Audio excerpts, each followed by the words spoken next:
അതായത് മനുഷ്യ മനസ്സ് എന്ന് വെച്ചാൽ ഒരു കൃഷിയിടം പോലെയാണ്. നമ്മളൊരു കൃഷി ചെയ്യുകയാണെങ്കിൽ ആ കൃഷിഭൂമിയിൽ നമ്മൾ എന്ത് വിത്തിടണോ അത് മുളച്ച് വരും.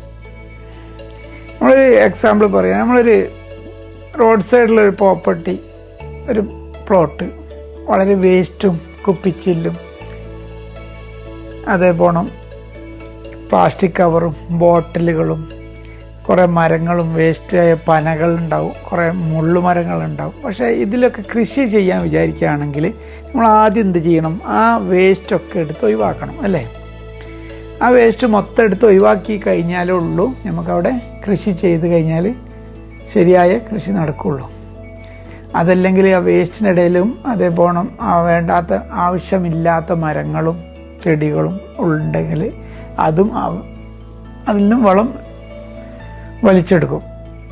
അപ്പോൾ നമ്മൾ എന്ത് ഫസ്റ്റ് ചെയ്യേണ്ടതെന്ന് വെച്ചാൽ നമ്മളെ മനസ്സിനെ ക്ലീൻ ചെയ്യുക. നമ്മളെ മനസ്സിൽ വന്ന പല മാലിന്യങ്ങളും ജനിച്ച് വളർന്നു വരുമ്പോൾ നമുക്ക് കൂടുതലും 0 മുതൽ 8 ഇയേഴ്സിൻ്റെ ഇടയിലാണ് സംഭവിക്കുന്നത്.